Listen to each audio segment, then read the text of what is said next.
episode naman din, nagsimula ang kanilang relasyon sa taping. Yung mga Ay! Sino yan? Sana maka-invite tayo.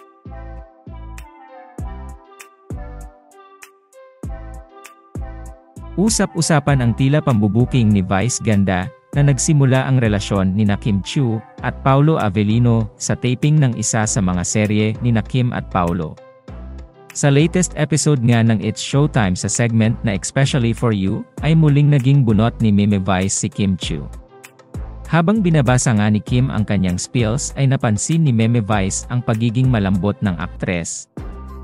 Ayon kay Vice Ganda, ang lambot, ang tamis, ang busilak purong-puro walang bangid dungis. Agad naman na pinutol ni Kim ang sinasabi ni Vice at nagpasalamat sa mga nanood ng Secretary Kim.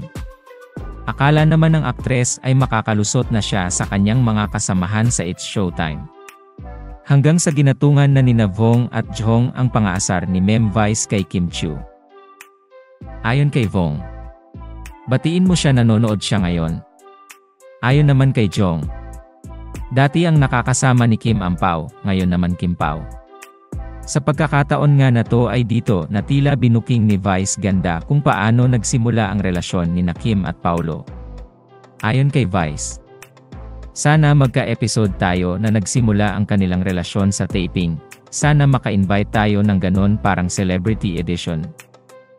Hindi naman naipinta ang kilig ni Kim Chiu pagkatapos ito sabihin ni Meme Vice.